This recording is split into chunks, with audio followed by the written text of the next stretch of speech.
절반은 부부고 절반은 불륜일 가능성이 많다고 합니다.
부부가 대화를 하면은 저희도 마찬가지입니다만 대화는 큰 거 아니에요? 똑같은 대화를 하다 보면 여자는 뭐라고 했냐면 섭섭하다고, 남자는 답답하다고. 그리고 대화가 항상 이렇게 끝납니다. 내가 저 인간이랑 말을 하지 말아야 돼. 남자는 저 여자랑은 도대체 대화가 안 돼. 여자는 말을 안 하겠다는 겁니다. 자, 우리 다시 한번 얼굴을 지그시 쳐다보고 다시 한번 인사합니다. 이뻐. 이뻐. 부부가 대화를 하면은 항상 이렇게 끝나는데 근데 여자분들 친구들 만나서 커피 마시면서 수다 떨며 대화하면 즐겁죠? 속이 후련하죠? 왜 그럴까요? 왜 그럴까요?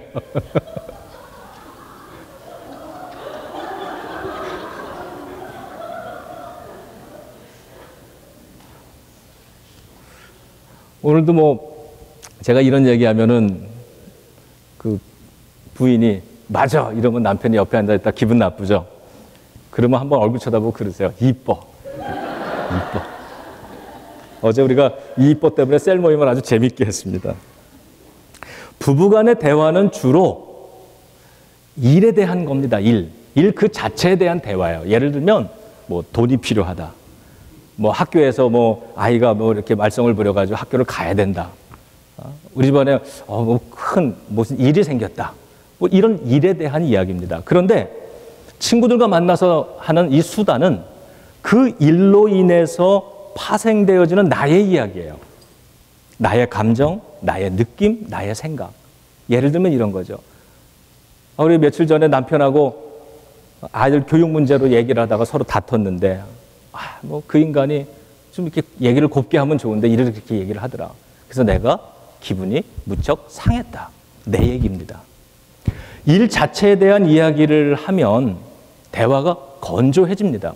그리고 많은 경우엔 입장 차이로 인해서 서로 대립이 일어나게 되는데 그 일 자체가 아니라 그 일로 인해서 파생되어진 나에 관한 이야기를 하면 이런 대화가 가능해집니다. 아, 그랬구나. 자, 따라해 보시죠. 아, 그랬구나. 요즘 당신 힘들구나. 해보시죠. 요즘 힘들구나. 당신이 많이 참았겠네. 이뻐 한 번 더 하고 갈까요?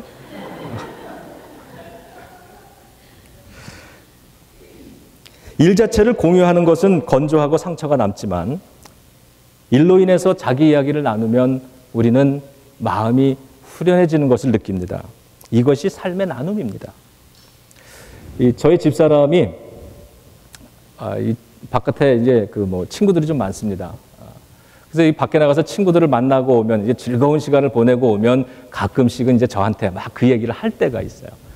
이제 얼마 전에도 만난 그 친구를 이야기를 하는데 누구 만나고 왔는데 우리 왜 큰아이 학교에 그 같은 클래스에 아무개의 그 엄마 있잖아. 그 남편이 이러이러한 사람이고 이러면서 오늘 만난 그 친구를 설명하는데 한 5분쯤 사용을 합니다. 그리고는 오늘 그 친구하고 만나서 점심을 먹으러 레스토랑을 갔는데 레스토랑이 너무 좋더라. 이렇게 생기고 이러면서 그 레스토랑을 묘사하는데 5분을 씁니다. 그리고 스파게티를 먹었는데 이 스파게티가 나오기 전에 에피타이저로 딸려 나온 빵이 기가 막히게 맛있었어 이러면서 음식을 설명하는데 5분을 씁니다. 이렇게 15분을 이야기를 제가 대충 건성건성 듣다가 마지막에 이렇게 얘기를 합니다. 결국 밥 먹었다는 거네.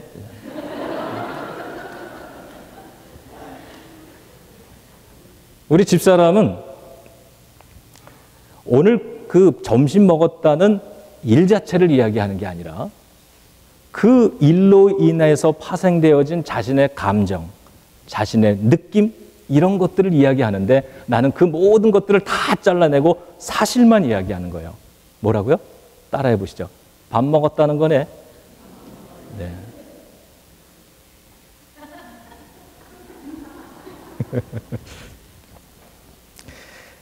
그럼 우리가 관계를 좀 즐겁게 풀어나가기를 원하는데 그게 거저되는 게 아닌 것 같아요. 늘 이렇게 대화를 통해서 우리가 노력하고 함께 세워나가지 않으면 참 좋은 관계인데도 이렇게 건조하게 이렇게 갈 수 있는 것 같습니다. 오늘 본문에서 이 수가성의 여인이 예수님을 만났어요. 예수님이 그 여인을 만나서 대화를 시작했습니다. 오늘 성경에 보면 예수님이 처음에 대화를 어떻게 시작을 하셨나요? 내가 목마른데 물을 한 컵만 주세요. 이렇게 얘기를 시작하셨어요. 자, 물을 주세요라고 하는 건 하나의 사실입니다. 일입니다. 나는 물이 필요합니다. 그래서 그냥 물을 먹고 그냥 고맙습니다. 그러고 가는 건 사실은 대화가 아니죠. 예수님은 오늘 이 대화를 서로 이야기 나누는, 그러니까 하나의 사건, 어떤 일을 이야기하는 것으로 시작을 했습니다. 그러나 곧 이어서 예수님은 그 대화를 계속해서 삶의 나눔으로 발전시켜 나가는 것을 봅니다. 우리들도 대화를 나눌 때 그 사실을 나누는 것에서 머물러 있는 것이 아니라 그것에서 더 나아가서 그것에 관한 우리들의 이야기, 삶의 이야기까지 들어가도록 많이 노력을 좀 했으면 좋겠습니다. 이 여인은 문제가 많은 사람이었고 상처가 있는 사람이었습니다. 예수님과 그걸 나누기 시작합니다. 이 여인은 5번을 결혼한 여자였대요. 그리고 지금 6번째 남자를 만나는데 아직 이 남자와는 결혼을 한 사이가 아니라고 합니다. 그 여인의 아픔일 수 있고 약점일 수 있습니다. 그것이 이 여인의 삶에 많은 부정적인 영향을 끼쳐서 사회생활도 제약을 줍니다. 그러니까 편안하게 우리처럼 이 사회생활을 할 수 있는 여인이 아니었습니다. 그래서 남들은 선선할 때 물을 길르러 가는데 이 여인은 사람들이 없는 사람의 시선을 피해서 한낮 땡볕에 이 우물까지 멀리까지 나와서 우물을 기르고 있는 거예요. 삶에 아픔이 있죠. 문제가 있습니다. 자신의 삶을 이야기하기 시작합니다.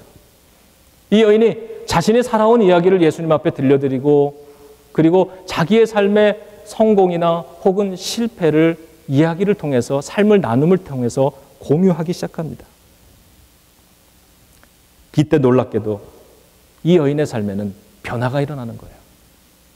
예수님 앞에 자신의 삶에 그냥 스쳐 지나가는 일에 대한 이야기가 아니라 그 일로 인해서 파생되어진 자신의 삶의 이야기를 주고받고 나누다가 보니까 이 여인의 삶 속에 변화가 나타나는 겁니다. 예전에 해보지 못했던 그 일, 하고 싶었지만 되지 않았던 그 일, 바로 사회 속으로 들어가 사람들과 함께 자유롭게 생활하는 그것이 가능해지는 거예요. 우리는 이것을 치유라고 말을 합니다. 이 여인은 오늘 삶의 이야기를 나눔으로써 삶의 변화를 만들어냈습니다. 그것이 오늘 이 본문을 통해서 우리들에게 보여주고 계시는 예수님의 대화였죠. 이 여인이 처음엔 물을 달라고 그랬고 그래서 물을 떠줬고 간단한 그냥 형식적인 인사로 끝날 수 있었지만 여기에서 자기의 삶의 어떤 깊은 고민과 상처를 나누기 시작했고 그리고 예수님은 그 대화를 예배로 끌고 나가십니다. 영적인 이야기로 끌고 나간다는 거예요. 전에는 자신의 삶에 대해서 부끄러움으로 보았을 거예요. 자기 육체적인 이 육신에 관계된 이 사회에 관계된 이야기로 시작을 했다가 그 삶의 나눔을 통해서 오늘 예수님은 그 대화를 어디로 끌고 가고 있느냐? 나의 삶 속에 영적인 관심, 예배에 대한 이야기로 끌고 가고 있더라라고 하는 거죠. 영적인 것을 생각하게 됩니다. 인생을 보는 시각이 변화되고 성숙해지기 시작하는 것입니다. 그리고 그녀는 마을로 돌아갔습니다. 그냥 돌아간 게 아니라 뛰어 돌아갔다 그럽니다. 적극적인 사람이 되었다는 거죠. 적극적으로 사람들을 만납니다. 전에는 사람들의 눈을 피해 다녔는데 이제는 사람들을 향해서 적극적으로 찾아갑니다. 그리고는 와보라고 얘기를 합니다. 내가 오늘 메시아를 만났다. 예수를 만났는데 나의 삶이 변화됐다. 함께 가보자. 완전히 삶이 바뀐 겁니다. 무엇을 통해서? 예수님과의 만남, 그 속에서 이루어진 삶의 나눔의 대화를 통해서 이 여인의 삶이 치유됐을 뿐만이 아니라 변화되었다는 것이죠. 우리는 셀에서 삶의 나눔을 합니다. 삶에서 경험한 크고 작은 사건과 상황 속에서 만난 하나님의 사랑과 은혜, 하나님이 나를 어떻게 도와주셨는지 이러한 것들을 서로 나눕니다. 우리는 그 이야기를 들으면서 많은 것을 배웁니다. 하나님은 사람들의 삶 속에 어떻게 역사하고 계시는지 다른 사람의 이야기를 통해서 하나님은 우리 삶 속에 이렇게 찾아오시는구나. 이렇게 역사하시는구나. 그리고 서로 이야기를 나누다 보면 우리 인생 살아가면서 만나는 아픔의 정도 차이가 있지 대개 겪는 일들은 비슷비슷합니다. 내가 너무 힘든 일을 만나서 나 혼자 그 일을 겪고 있다고 생각했는데 이야기를 들어보면 권사님도 그런 일을 겪었고 집사님도 그런 일을 겪었고 나는 그때 이렇게 반응하고 이렇게 좌절하고 이렇게 힘들어 했었는데 저분들은 그 속에서 하나님의 은혜를 저렇게 찾아 나갔구나. 하나님은 저렇게 나는 내가 알지 못했던 그런 부분에서 하나님은 그렇게 찾아오셔서 이렇게 만져주고 이렇게 고쳐주시고 이렇게 도와주셨던 것이구나. 이러한 것을 우리는 배워나가게 되는 거죠. 그러면서 다음번에 나의 삶 속에 내가 지금까지는 그러한 것을 경험해보지 못했지만 내가 다음번 살다가 혹 그런 일을 만나게 되면 그러면 그때 우리 권사님의 이야기가 생각나고 장로님의 이야기가 생각이 나서 그래 이러한 일이 있을 때 그분들은 이렇게 믿음을 붙잡았지. 이러한 때 주님 앞에 나가서 이렇게 엎드리셨다 그랬지. 그러면 나도 그렇게 하면 하나님이 나를 도와주실 거야. 이러면서 그 일에 대해서 믿음으로 실패하지 않고 일어설 수 있는 그러한 삶의 방법을 배우게 되는 것이죠. 이것이 삶의 나눔입니다. 우리 오늘 삶의 나눔을 그 셀에서도 많은 삶의 나눔을 하게 됩니다. 그런데 이 셀로 모였다 그래서 그게 저절로 되는 것 같지는 않아요. 우리가 함께 세워나가는 겁니다. 이 셀의 모임이 정말 나의 삶을 드러낼 수 있는 그리고 다른 사람의 이야기를 들을 수 있고 우리가 그것을 통해서 하나님의 은혜를 함께 발견해 나가고 배워나가고 함께 치유도 되고 함께 성장해 나갈 수 있는 그러한 모임으로 만들려면 셀리도 혼자의 힘으로는 되는 것이 아니라 우리가 함께 그 작은 모임을 이 삶의 나눔의 이런 대화로서 함께 만들어 가야 되는데 오늘 그 삶의 나눔을 가능하게 만드는 그런 대화가 있고 그것을 불가능하게 만드는 대화가 있는데 이 두 가지를 함께 좀 생각해 보겠습니다. 이 대화라고 하는 건 언어죠. 그래서 이것을 가능하게 하는 언어가 있고 그리고 불가능하게 하는 언어도 있습니다. 그리고 그 언어에는 말로 나타나는 언어가 있고 또 비언어가 있습니다. 첫 번째 우리가 이 삶의 나눔을 가능하게 만들고 활성화시키는 언어 중에 첫 번째 언어가 진실한 언어입니다. 진실한 언어. 우리는 삶에 많은 가식을 가지고 살아갈 때가 있어요. 이렇게 특히 많은 사람들 속에 내가 오늘 이렇게 서 있다 그럴 때 저는 많은 사람들, 특별히 내가 잘 알지 못하는 그러한 사람들 속에서 나의 진실한 속에 담겨져 있는 개인적인 모습을 드러내지는 않습니다. 선을 어느 정도 적정선을 유지하죠. 그러나 이 셀 모임처럼 내가 믿을 수 있는 사람, 함께 의지할 수 있는 사람, 또 그래야만 되는 그러한 그룹에 있는 믿음의 사람들을 만날 때 우리는 우리의 모습을 열어야 됩니다. 대개 우리는 이렇게 서로 이렇게 좀 이렇게 포장된 모습, 이런 걸 가지고 서로 이렇게 만나며 지낼 때가 있습니다. 어려운 이야기라든가 부끄러운 이야기 잘 안 하죠. 내 삶에 어려움이 있어도 사람들이 있는 데선 그런 일이 없는 것처럼 지냅니다. 이게 성숙한 거죠. 내가 오늘 뭐 부부싸움하고 나면 교회 오면은 모든 교인이 다 저 가정 또 부부싸움 했네. 이렇게 노골적으로 티내는 것보다는 감추는 것이 성숙한 겁니다. 그런데 관계 속으로 들어가서도 끊임없이 감추면 우리는 평생 살면서 늘 나의 모습을 숨기고 이러고 살다가 죽게 되는 거죠. 목사를 만나도 우리 그 목사님들 만나서 이야기를 들어보면 비슷한 그러한 이야기들을 할 때가 있습니다. 교인들이 이렇게 찾아오는데 어떤 교인은 만나서 목사님 오늘 좀 기도가 필요합니다. 이러면서 삶의 그 문제들에 대해서 이렇게 서로 나누시는 분들이 있어요.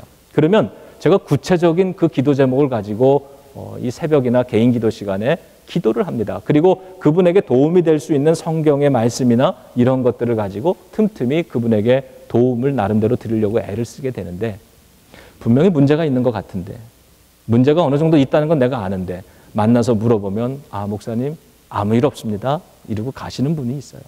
아무 일 없습니다. 왜? 목사한테 어려운 것을 보여주는 것이 참 힘든 겁니다. 진솔한 대화라고 하는 건 나의 삶의 이야기를 내놓는 거죠. 여러분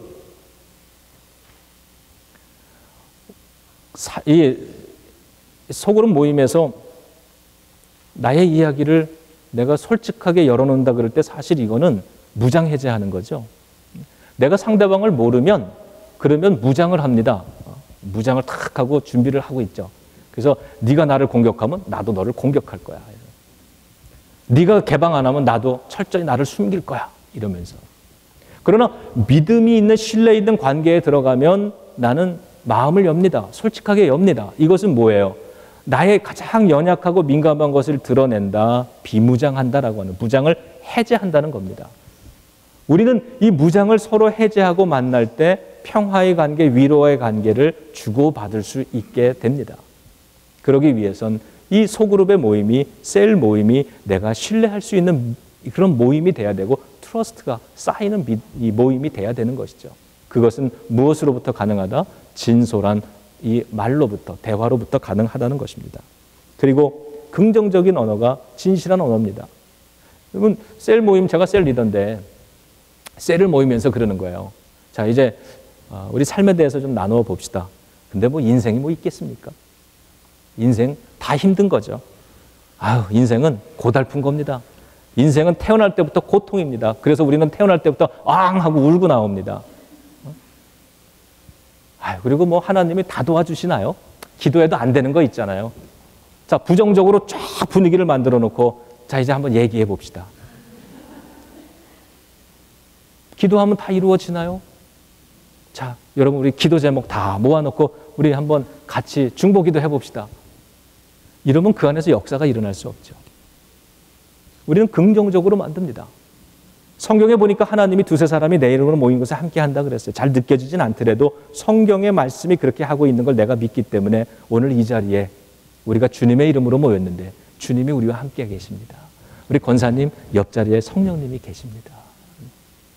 자, 우리 연약하지만 우리 혼자의 힘으로는 약하지만 우리가 힘을 합해서 우리의 믿음을 모아서 함께 기도하면 의인의 기도는 역사하는 힘이 크다고 하셨는데 우리 함께 기도해 봅시다. 그러면서 서로의 숨겨놨던 문제들, 기도 제목들을 다 모아서 함께 기도하는 거죠. 역사가 일어납니까? 안 일어납니까? 안 일어나면 이상한 거죠. 하나님이 살아계시는데. 자, 첫 번째, 진솔한 언어입니다. 두 번째는 신앙적인 언어입니다. 지금 이야기한 것처럼 믿음의 언어죠. 여러분, 이 믿음의 언어라는 게 뭐가 있을까요? 기도라든가 꿈이라든가 약속이라든가 언약, 제단을 쌓는 거, 하나님이 불꽃 같은 눈으로 살펴주시는 거, 보호의 날개로 품어주시는 거, 삶의 터전을 흔들어서 우리 몸에 묶여있는 이 착고를 다 풀어주시는 것, 감옥에 갇힌 것처럼 꽁꽁 갇혀있는 사람이 혼자 힘으로는 벗어날 수 없는 것을 하나님이 그 삶의 터전을 움직여서 흔들어서 그 감옥의 문을 나올 수 있는 힘과 용기를 주시는 것. 하나님에 관한 것과 성경의 말씀에 관한 내용들이 바로 믿음의 언어입니다. 이 믿음의 언어를 쓰시기 바랍니다. 믿음의 언어에는 힘이 있습니다. 능력이 있어요. 여러분, 부정의 언어는 파괴하는 힘이 있지 않습니까? 서로 간에 이쁘다고 말해주면은 마음이 이뻐지고 화목해지는데, 아우, 너는 왜 이래? 아무개 부인은 저렇게 이쁘고 너는 왜 그래? 파괴하잖아요. 부정적인 언어에는 파괴하는 힘이 있습니다. 우리는 그 파괴를 경험하며 삽니다. 실감하며 삽니다. 그러네, 당신 참 아름답다. 당신 참 고마워. 이런 말들은 살리는 힘이 있지 않습니까? 믿음의 언어를 말하시기 바랍니다. 믿음의 언어를 많이 쓰세요. 믿음의 말. 내가 믿음으로 선포하면 사단마귀가 물러간다 그랬습니다. 예. 믿음대로 되는 거예요.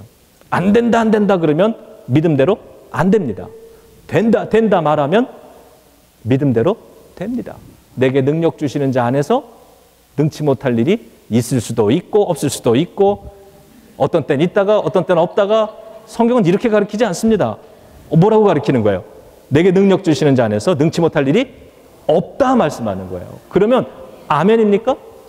그러면 이제부터 아멘, 믿음의 말을 선포하는 거예요. 인생이 두렵지만 까짓 거 하나님이 계시는데, 인생보다 큰 하나님이 계시는데, 인생아 나의 쏘는 가시야 어디 있느냐? 그러나 나에겐 하나님이 계시다. 하나님이 나와 함께 하신다. 에바다 열릴지어다. 에바다 열릴지어다. 달리다 쿵 일어날지어다. 신앙적인 언어입니다. 그리고 세 번째로는 경험적인 언어입니다. 기도하면 이루어진다고 그러더라. 우리 어머니가 평생에 기도를 많이 하시던 분인데 어머니를 보니까 기도가 이루어지더라. 아멘이죠. 그러나 이것은 나의 경험입니까? 어머니의 경험이죠. 내가 기도에 관해서는 아는 거예요. 기도를 하니까, 저분 보니까, 장로님 보니까 새벽같이 나오셔서 늘 저 네 분이 기도하시니까 하나님이 그 가정 축복해 주시더라. 이건 기도에 관해서 아는 겁니다. 그러나 내가 어려울 때 기도했더니 하나님이 도와주셨어. 이것은 누구의 이야기? 나의 이야기. 나의 경험입니다. 우리 사람들은 경험이 다 다릅니다. 어떤 사람은 금식을 통해서 능력을 받는 사람이 있고, 어떤 사람은 새벽의 기도를 통해서 받는 사람이 있고, 어떤 분은 철야 기도를 통해서 받는 사람도 있습니다. 내가 새벽 제단을 통해서 내가 경험한 것이 크다고 한다면 삶의 자리에서 나는 나의 경험을 이야기하는 것입니다. 저분은 자신의 경험의 이야기를 합니다. 제가 저희 부모님이 목회를 하셨기 때문에 어릴 때부터 교회에서 자랐어요. 저희 부모님이 저희를 위해서 기도 참 많이 해주셨습니다. 삼형제 중에서 제가 특히 말썽을 많이 부렸기 때문에 어머니의 눈물의 기도를 다른 형제보다 제가 좀 많이 받았습니다. 근데 그 기도가 저를 늘 지킨다는 것을 어느 날 머리가 좀 초리르고 나니까 알게 되는 거예요. 아, 어머니의 기도가 나를 이렇게 돕는구나. 아버지의 기도가 돕는구나. 그리고 뭐 부모님만 기도했겠습니까? 우리 교회 할머니 권사님들이 저를 위해서 얼마나 많이 기도해 주셨는데. 저는 그래서 늘 할머니 권사님들을 생각을 하면, 교회 권사님들을 생각하면 참 고마운 마음이 큽니다. 어느 날 보니까 그 기도로 내가 살아가고 있는 거예요. 그런데 문득 깨달아지는 건 내가 지금까지 남의 기도의 공력으로 내가 살아오는 거예요. 이제는 내가 내 기도로 스스로 서야 될 때가 됐다고 하는 것을 어느 날 나이가 어느 정도 들고 나니까 깨달아지더라고요. 그때부터는 내가 기도해야 되겠구나. 어머니가 아버지가 하루에 5시간씩 기도한 것보다 내가 나를 위해서 30분씩 무릎 꿇고 기도하는 게 이제는 필요한 때가 됐구나. 결혼을 하고 나니까, 아이들이 생기니까 부모님 생각이 자꾸 더 납니다. 우리 부모님은 새벽마다 나를 위해서 그렇게 계속 하루도 빠짐없이 늘 기도해 주셨다는데 나는 우리 애들 위해서 얼마나 기도하고 있지? 기도에 빚진 마음이 드는 거예요. 그러면서 기도를 더 하게 되죠. 그러면서 기도에 어떤 나의 나름대로의 체험이 생기면서 이제는 예전에는 우리 어머님이 기도하실 때 이런 얘기를 주로 했다면 이제는 나도 기도해보니 어머니 속에 역사하셨던 하나님이 나의 기도 속에서도 역사하시더군요. 나의 이야기를 할 수 있는 거죠.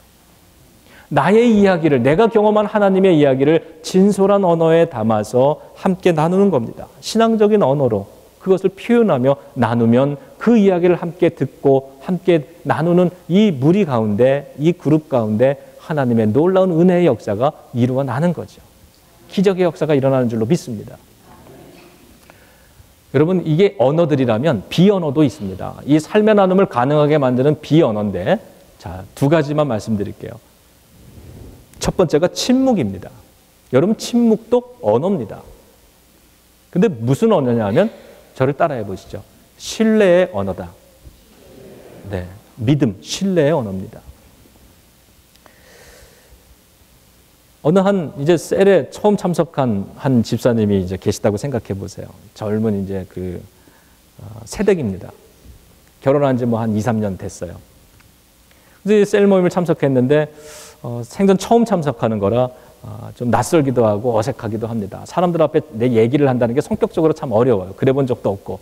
근데 모여서 이야기를 하는데 서로들 이야기를 꺼내는데 참 듣고 있다 보니까 어느 날 그 이야기가 참 좋은 거예요. 그래서 나도 한번 이야기를 하고 싶은데 이게 그냥 성격적으로 이게 어색해가지고 그냥 이번 모임에도 참고 그냥 넘어갔어요.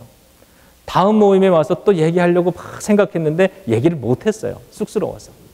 그냥 또 갔어요.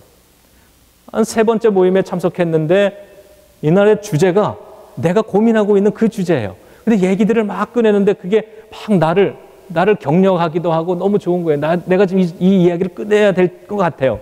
그래서 감동이 와가지고 용기를 내가지고 막 망설이다가 탁 틈을 봐가지고 어렵게 근데요 저도요 이러면서 얘기를 시작했어요.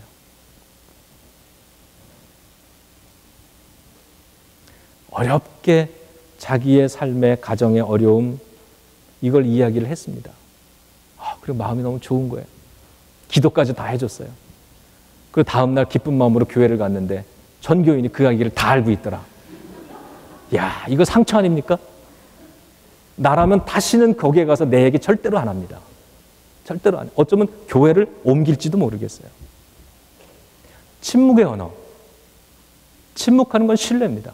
오늘 성경 27절인가를 보니까 지금 예수님이 이 수가성의 여인과 대화를 나눌 때 그때에 이 제자들은 옆에 있었던 것이 아니라 마을로 먹을 걸 구하러 들어갔었습니다. 그리고 먹을 걸 구해서 왔어요. 돌아와서 보니까 예수님이 그 여인과 대화를 나누고 있는 거예요. 그럼 성경에 뭐라 그럽니까? 제자들이 그 모습을 보고 뭐라 그래요? 예수님이 그 여인과 대화 나누시는 것을 보고 어떻게 여겼습니까? 이상하게 여겼지만 그랬어요. 이상하게 여겼지만 무엇을 구하십니까? 어찌하여 저 사람과 이야기하십니까? 라고 묻는 이가 있었다 없었다? 없었다 그래요. 없었다.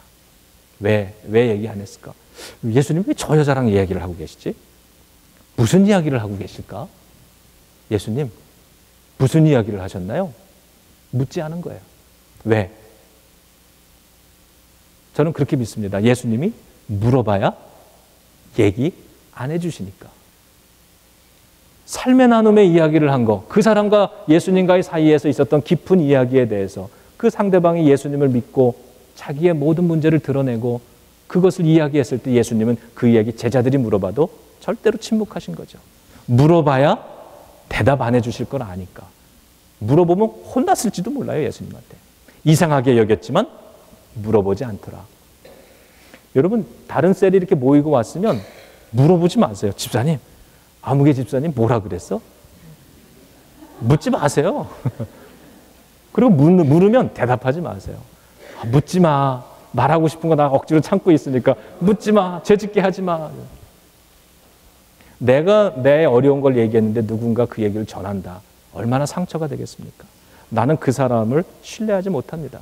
내가 어떠한 일을 누가 얘기를 해도 내가 이것을 잘 지키는 사람이다 그러면 내가 내 자신에 대해서 자신감이 생기고 셀프 컨피던스가 높아지는 거예요. 근데 나한테 믿고 얘기했는데 내가 뒤에 가서 계속 그걸 가십으로 퍼뜨리는 사람이라면 내가 알죠, 내 자신을. 내 자신에 대한 컨피던스가 높을 수가 없습니다. 낮습니다. 늘 자신 없고 늘 그러죠.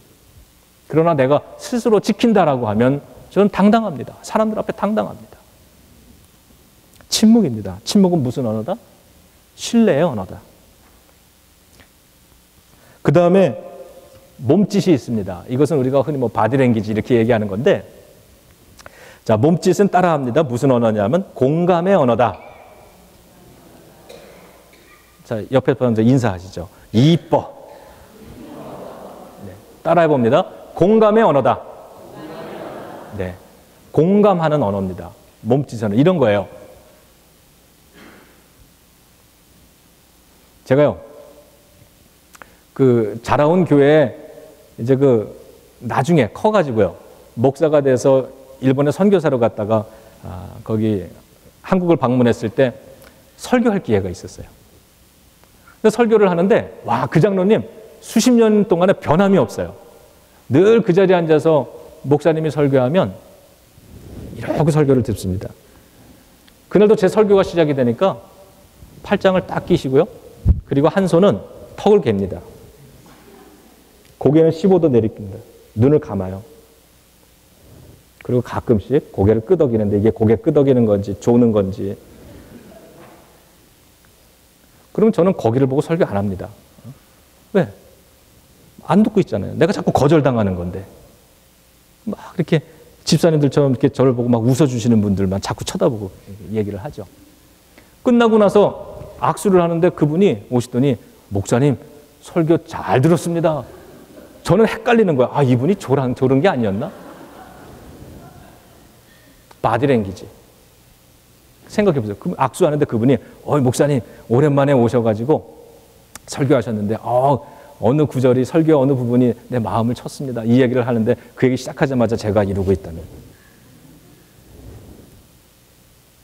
내가 어렵게 인생의 부끄러운 이야기를 용기 내서 이야기를 하는데 사람들이 내 얘기가 시작되자마자 성경책을 뒤지는 거예요. 제가 설교하는데 설교 시작하자마자 여러분들 다 창문 밖을 쳐다보신다면 제가 어떻게 설교합니까, 여기서? 여러분들 누군가가 이 셀 모임에서 이야기를 할 때 우리는 비언어의 언어가 있습니다. 특별히 공감의 언어, 이것은 몸짓입니다. 눈을 쳐다봐 주는 겁니다. 그리고 이야기할 때 우리 강수 권사님 감사합니다. 고개를 이렇게 끄덕여 주는 거예요. 그러면 이 중에서 지금 권사님만 나에게 공감하고 계시구나. 내가 어려운 이야기를 꺼내는데 사람들이 공감해 주면 나는 이분들이 나의 삶의 이야기를 공감해 주고 계시는구나. 나의 아픔을 이해하시는구나. 이러면서 내 속에 있는 이야기를 꺼내는 겁니다. 내 얘기를 꺼내는 거예요. 예수님이 이 여인과의 대화를 해나가면서 이 여인이 자기의 이야기를 펼쳐내기 시작하는데 예수님께 신뢰가 가는 거예요. 예수님께 신뢰가 안 갔다면 깊은 얘기 안 할 겁니다. 그런데 이분에게 얘기하면 이분은 나의 아픔을 이해해 줄 것 같고 내가 모르는 하나님의 도움을 이분은 알고 있고 경험하고 있을 것 같고 나를 위해서 진심으로 이 사람만큼은 내 편이 돼줄 것 같고 이야기를 하는 겁니다. 주님이 어떤 표정으로 그 여인을 보셨을까? 내가 목마르니까 물 한 잔 주세요로부터 시작을 했으니까 얘기하고 있는데 예수님이 계속 물만 마시고 있었을까? 그러지 않으셨을 거예요. 제가 아는 예수님은 그 여인을 인자한 눈으로 바라보면서 고개를 끄덕여 주셨겠죠. 그랬구나. 참 힘들었겠구나. 그래.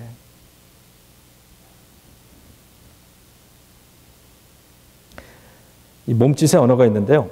이야기를 하는데 상대방이 이러고 앉으면 나는 너의 말에 동의 안 해. 이런 뜻이래요. 되게 이런 말이 담겨져 있고 고개를 반대편으로 돌리는 건 난 지금 이 상황이 싫다. 이런 뜻이래요. 그리고 자꾸 손을 이렇게 꼼지락꼼지락 하는 건 지루하다. 이런 뜻이래요.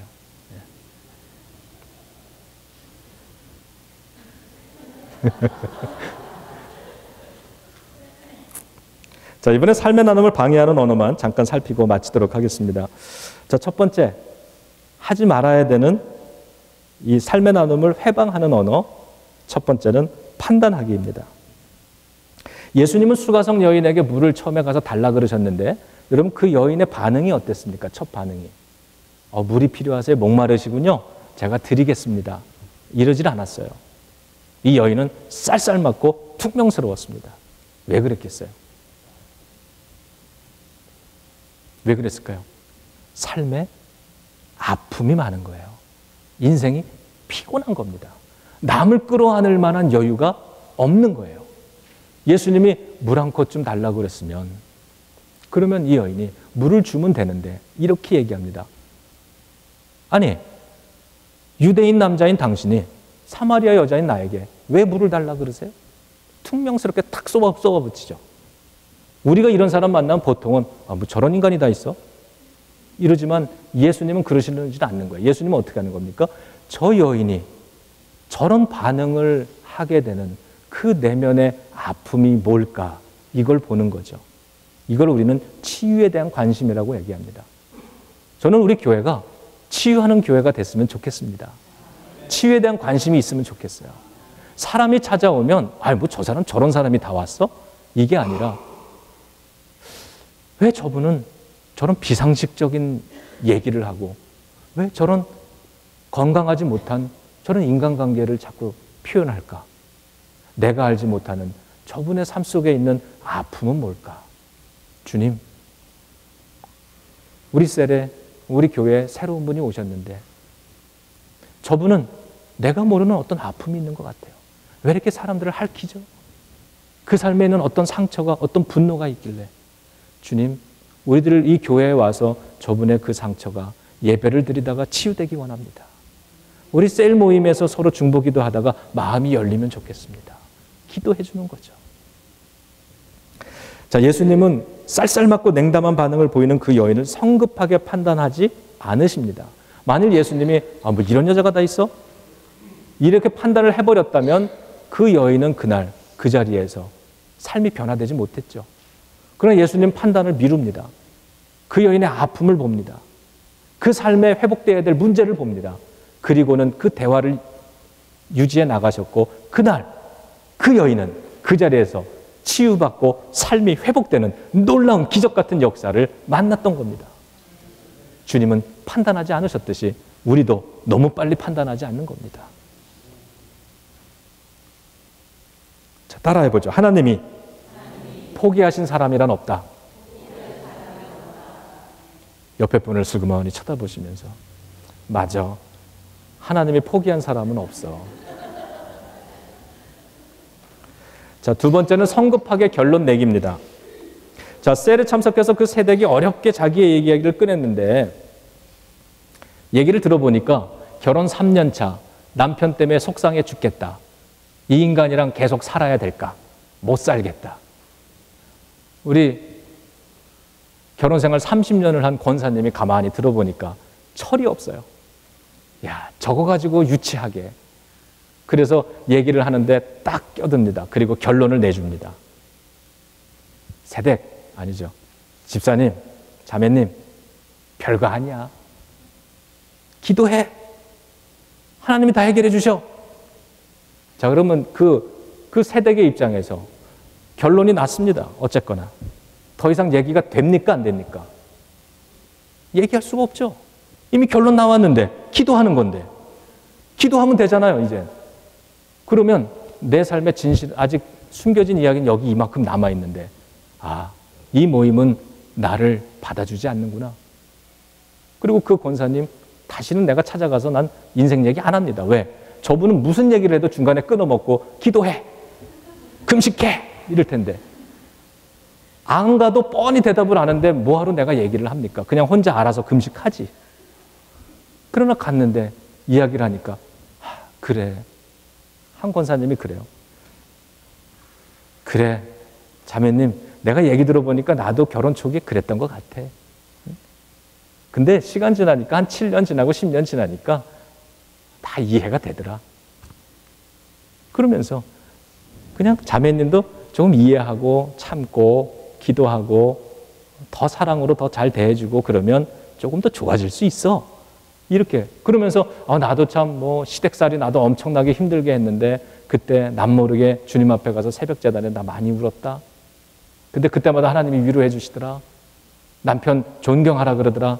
부모님 잘 공경하라 그러더라. 그러면 하늘의 상급이 크다 그러더라. 그 말씀 받고 나는 가정으로 돌아와서 시어머니 다시 잘 공양하고 늘 내 싸움에서 나는 그러고 살았는데 어느 날 시어머니가 감동해서 나를 칭찬하시더라. 이래야 그 새댁이 그러면 나도 오늘 이 상황 속에서 하나님께 기도하며 이걸 믿음으로 잘 가정을 꾸려나가면 우리의 가정에도 하나님이 그런 축복을 주시겠지. 이러면서 일어나지 않겠습니까? 하나님이 역사하시는 방법 중에 유일한 방법은 없습니다. 하나님이 하는 얘기를 내가 금식으로 내가 해결받았다고 한다 하더라도 오늘 그 사람에게는 하나님이 금식이 아니라 기도로서 아니면 성경을 읽는 것으로서 다른 어떤 방법으로 하나님이 역사하실 수 있는 거예요. 여러분, 하나님은 영원하지 않습니까? 하나님은 여기 지금 여러 사람들이 앉아 계시지만 이 같은 예배를 같은 공간에서 우리가 같이 드리고 있지만 하나님은 우리의 삶의 형편이 다 다양하기 때문에 하나님은 각자의 형편에 맞게 가셔서 여러분을 만나 주시는 걸 믿습니다. 사람이 다 다양한데 수백 명이 모였는데 하나의 방법으로 다 맞추시진 않을 거 아니에요. 하나님이 나에게는 금식 기도로서 내가 하나님을 만나 주셨다면 하나님은 저분에게는 다른 방법으로 가시는 겁니다. 내가 하나님의 무한한 이러한 이 가능성과 이 방법을 내가 인정한다면 내가 경험한 이것으로 모든 사람을 재단하려고 하기보다는 이것을 삶으로 나누는 거예요. 내 경우엔 주님이 이렇게 역사하셨습니다.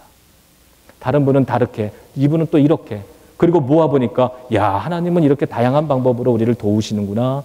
내가 알지 못하는 곳에서 이미 하나님은 역사하고 계셨구나. 지금도 내가 만나고 있는 이 문제 속에 내가 알지 못하지만 하나님은 지금도 내가 알지 못하는 이 어느 구석에서 하나님의 도움의 역사를 시작하고 계시는구나. 아멘입니까? 네, 고맙습니다. 예수님은 이 여인이 남자 5이 있었다는 이야기를 들으셨을 때 성급하게 결론 내리지 않았습니다. 이야기를 다 들으시고는 예배를 말씀해 주셨습니다. 여러분, 예배가 뭡니까? 예배는 하나님의 사랑과 용서를 만나는 자리입니다. 그런 기회입니다. 이 여인이 자신이 실패한 인생, 후회되는 인생을 살아왔지만 그래서 지금 그것 때문에 고통당하고 있지만 이것을 다 되돌리고 싶지만 되돌릴 수 없는 거 아니에요. 살아온 인생을 어떻게 다 되돌립니까? 그렇게 살아왔고 사람들이 아는데 이걸 어떻게 오늘 없는 걸로 하고 내가 어떻게 살아갈 수 있어요? 이 여인은 지우개만 있다면, 지울 수만 있다면 사랑은 연필로 쓰세요. 지우개로 깨끗이 지워야 하니까. 인생을 다 지워버리고 싶지만 그렇게 되지 않는 게 인생 아닙니까? 그런데 예수님, 나의 과거를 이야기하고 예수님이 하나님의 은혜와 사랑, 죄 용서함, 새롭게 하시는 그 예배에 대한 것을 함께 이야기 나누고 그 예배를 통해서 나를 오늘 용서하시고 새롭게 해주시는 하나님을 체험하는 겁니다. 그러니 나의 지나간 과거는 그냥 있지만 내가 오늘 새 사람이 된 거 아닙니까? 하나님의 용서함을 받고 하나님의 사랑을 받고 하나님의 언약 속에서 내가 새로운 사람이 되니까 이제는 어떻게 됩니까? 내 과거가 달라진 건 아니지만 달라진 삶을 살잖아요. 마을로 뛰어 들어가잖아요. 막 사람들 피해 다녔는데 전엔 도망가려고 뛰어다녔는데 이제는 만나려고 뛰어가더니 와보라고, 나를 보라고, 내가 오늘 하나님을 메시아를 만났다고. 삶이 달라진 겁니다. 오늘 주님은 그렇게 우리를 찾아와 주시는 줄로 믿습니다.